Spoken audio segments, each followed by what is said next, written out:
क्या हाल ही दोस्तों। उम्मीद करते हो ठीक होगे। एक और कहानी लेकर आपकी खिदमत में हाजिर हूँ। चलो कहानी शुरू करते हैं। मेरी उम्र 25 साल है, जबकि मेरे शौहर हिंदू मजहब से ताल्लुक़ रखते हैं। 3 साल पहले मेरे शौहर ने अपना कारोबार मुल्तान में शिफ्ट कर लिया, तो हम लोग यहाँ ही शिफ्ट हो गई और यहाँ एक जगह पर मकान लेकर रहने लगी। हमारी पड़ोस में एक मुसलमान जो राह रहता है, औरत जिसका नाम सौबिया है, और उसकी उम्र 33 या 35 साल होगी, जबकि उसके खावंद सलीम की 40 या 41 साल होगी। हम लोग जब शाम को, तो वो भी इसी वक्त इन लोगों के साथ हमारी अच्छी दोस्ती हो गई थी और हमारा एक दूसरे के घरों में आना जाना शुरू हो गया था। इस जोड़ी का भी कोई बचा भी नहीं था। सलीम किसी सरकारी महकमा में किसी हदी पर थी, तो ये काफ़ी खातून थी। उन्होंने ख़ुद को अच्छी तरह से संभाल कर रखा हुआ था कि असल में उनकी उम्र कम से कम 5 साल कम मालूम होती थी। अक्सर घर में उस खातून का जिक्र करती थी, ख़ास तौर पर बस्तर पर। वो खुसूसा इसका शुरुआ में 1-2 बार उन्होंने मुझसे बस्तर पर लेटी लेटी सौबिया की बारी में ज़िक्र किया था और इस ख्वाहिश का भी इजहार किया था कि अगर उसके साथ करने का मौका मिली तो बहुत मज़ा आ जाएगा। पहली पहल मैंने सनेल की मनस सौबिया का जिक्र सुनकर उसको इग्नोर कर दिया, लेकिन जब वो बाकायदगी से उसका जिक्र करने लगी तो मुझे तशवीश हुई और मैं उनसे नाराज़ भी हुई थी। लेकिन वो बाज ना आए, जिस पर मैंने एहतिजाज करना छोड़ दिया था और उनकी बातों पर ध्यान देना भी छोड़ दिया था। हमारी शादीशुदा ज़िंदगी बहुत मज़े की गुज़र रही थी।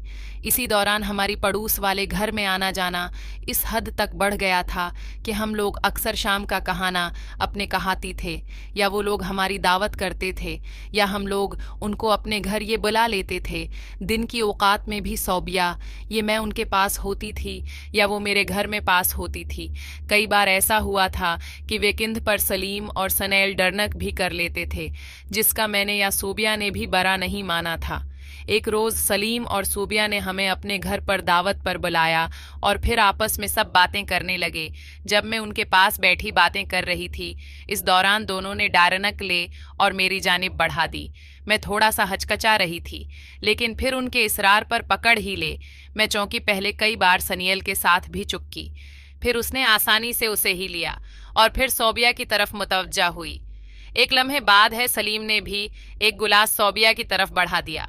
सौबिया ने साफ इनकार कर दिया, लेकिन सलीम उसे कहने लगा कि इतना तो कर ही सकती हो, तुम क्यों नहीं पहती। इस पर मैंने और सनील ने भी उसको कहा, पकड़ लो, कुछ नहीं होता। तो सोबिया ने बचक जाती हुई गिलास पकड़ लिया और उसको मुना के साथ लगाने लगी और फिर गिलास पीछे हटा लिया। एक लम्हे बाद उसने अपनी आंखें बंद की और को लगाकर पी लिया। जब उसने 2 घूंट पीकर गिलास हटाया तो बड़ी तरह की हंसने लगे। खैर, ये मिकदार में इस कदर ज्यादा थी, लेकिन सलीम और सनेल 3-4 गिलास पी चुकी थी और उनको काफी हद तक चढ़ भी चुकी थी और वो जोर जोर से हंस हंस कर ऊंची आवाज में बातें कर रही थी।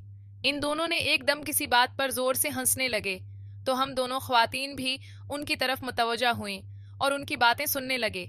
इसी दौरान सलीम ने सनील कहा कि तुमने कभी गंदी फिल्म देखी ही। उस पर सलीम ने जवाब दिया, हाँ कई बार देखी है, और देसी फिल्मों को देखने से अंग्रेजी फिल्मों की निस्बत ज्यादा मजा आता है।